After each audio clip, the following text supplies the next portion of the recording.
When I was a beginner, I used every color on my palette straight from the pan. I rarely mixed my pigments and often wondered why my paintings didn't look as beautiful as those by Macachino or Liron because they are my favorite YouTube artists. I could see the beautiful colors in their paintings, but I couldn't understand the decisions behind them. Because of that, I wasn't able to identify my mistakes for a very long time. I also thought that the problem was my supplies. I believed that I needed some expensive pigments that my favorite artists were using. But slowly, over time, through practice, through books, and through observation, I realized something important. Beautiful paintings are created by making better color decisions. To show you what I mean, I first painted this poppy the way I used to paint as a beginner, picking every color directly from my palette that matched the reference image. As you can see in the painting, everything looks equally bright and intense. This is what we call saturation. When every color in your painting is fully saturated, that is, the pigment is taken directly from the pan or tube, then every pigment competes for attention and nothing stands out. So the painting feels flat.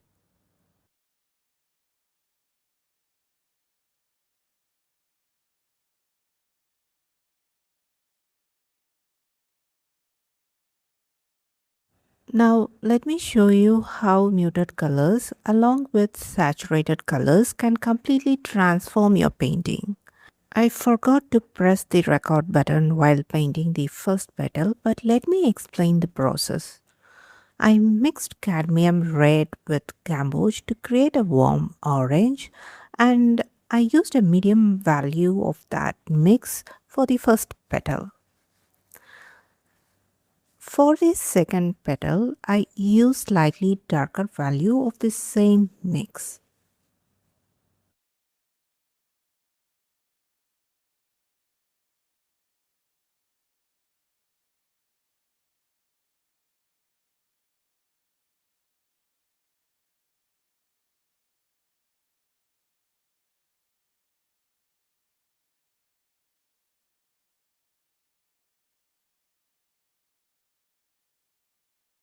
For the third petal, I switched to a lighter value of the mix, that is cadmium red with gamboge yellow, to suggest the area is catching more light.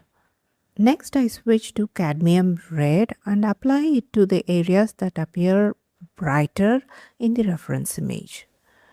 Now I'm mixing cadmium red with a small amount of sap green to desaturate that color, and I use it to paint the shadow areas of the petals.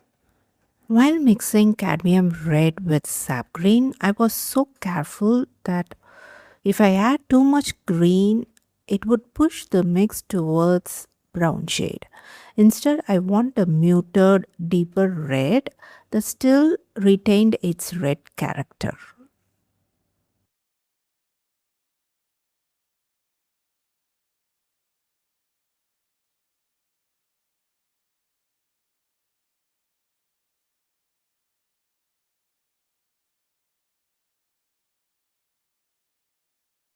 To paint the fourth petal, I'm using cadmium red.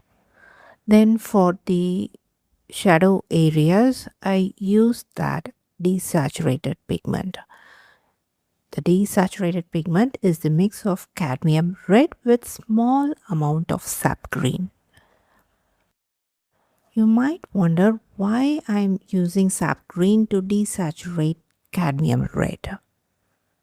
Because the red and green are complementary colors, which we discussed in our previous video. And when these complementary colors are mixed together, they reduce each other's intensity. This is one of the easiest way to desaturate a color without without making it look lifeless or dull. If you want to understand more about color theory and complementary colors, I have linked my previous video in the description. So watch it to understand this concept even more better.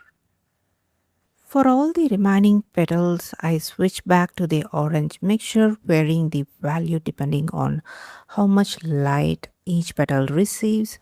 And by alternating between brighter orange and muted reds, I create contrast while keeping the flower harmonious.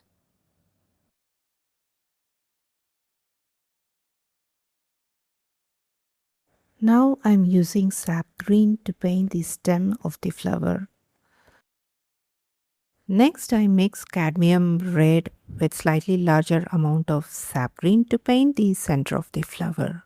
You can see on my palette that with a little extra sap green, the mixture turns into a rich dark brown. I use this color to paint the seed pod and the darker details in the center of the flower. We created our own dark brown by mixing two complementary colors. This allows the color to remain harmonious with the rest of the painting while also providing the dark contrast needed at the center.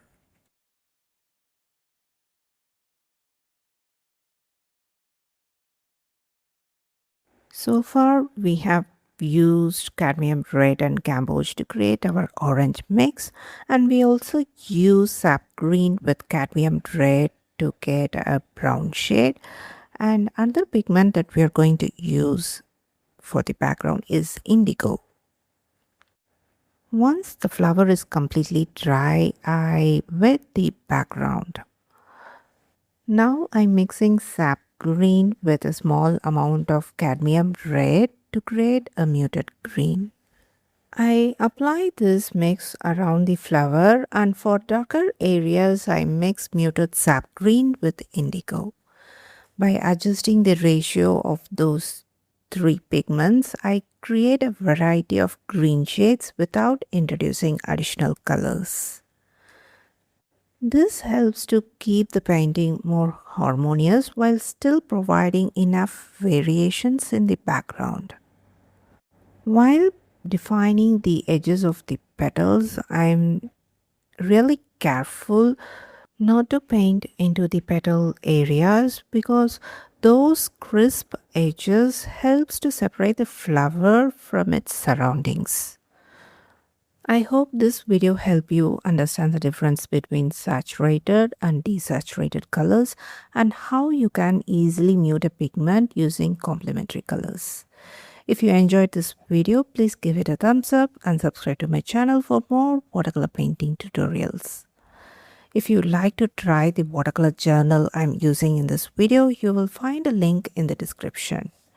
If you purchase through that link, you will receive a 10% discount and I will earn a small commission at no extra cost to you. Thank you for watching this video till the end. See you in another video. Until then, take care and bye bye from Prema.